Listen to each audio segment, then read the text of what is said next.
The transit area comprises of 3 terminals. Two of them are like you would think about a modern airport, really very nice, airy. You've got like duty-free shops, there's a Burger King, there's a TGI Friday. At some point there was this Radio Monte Carlo playing this disco-like music at 6 o'clock in the morning. They were playing a song from the new Daft Punk album, which is cool.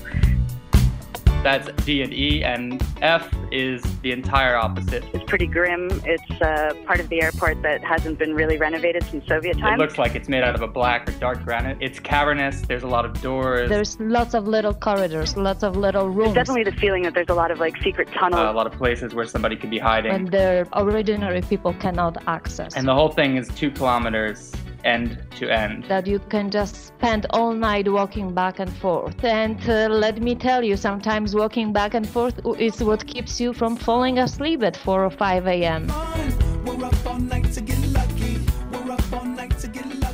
It was impossible to know where to be, walking from one terminal to another terminal. I thought that I had good understanding what Edward Snowden looked like, but when you're tired at 5 a.m. and you haven't slept for many hours, you suddenly realize that Edward Snowden looks like an ordinary man, and a lot of men have the same type of glasses, the same type of face. The way that you felt from the very beginning was anxious that he would walk by you. You know, you always think one more patrol, one more walk through the airport, and maybe this time when I walk around the corner, he'll be right there. The second day, for example, I planned to leave around 8 p.m. Every time I kind of took steps to go towards the exit, I just had this feeling, oh no, the second I leave, he's going to show up at Burger King. Burger King was in the geographical center of the 3 terminals. So I ended up staying there that night until 2 in the morning, just unable to leave. No sign of Snowden. Nope. So there's actually a theme, I think, that's kind of developed here, and it's simplicity, really. Like, we're a daily show. A lot of daily shows want to do more of this kind of stuff, but you run up against deadlines. You're chasing other stories. You've got other priorities. So I think that a real trick is to sort of develop a few key, simple treatments that you can kind of go back to, the same way that you go back to interviews, the same way that you go back to documentaries, long-form documentaries, or that you go back to talk tapes. And then being able to go back to those things whenever you need them. So we call these things instant oral histories. The idea is that it's a group of people who have a shared experience, who may have seen things differently in that moment. So, and there's a few things that we do. It's like that you can repeat that allows you to incorporate the stuff into your show often. So one is just as simple as asking everybody the same question, right? So this is all to the goal of turning the stuff around quickly, right? Because you can get really carried away in the opportunity that experimentation allows you.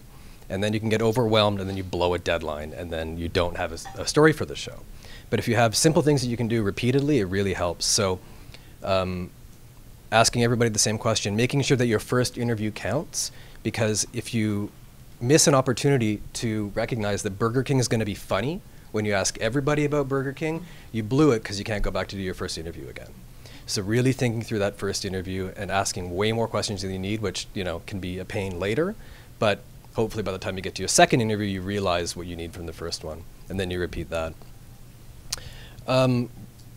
Paying attention closely for opportunities for sound within moments, right, that are illustrative, right? Like Get Lucky really worked because it was about staying up all night. These guys were up all night, right? So using that stuff, recognizing that as you're in the process of creating these things.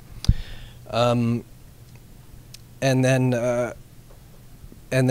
recognizing after you've done one of these that they have potential, right? So Dom did this one, I think, one summer, and then since then we did one about the dump Kano in Nakalwi. We did the Rihanna Flight 777, where all those reporters were stuck on that plane.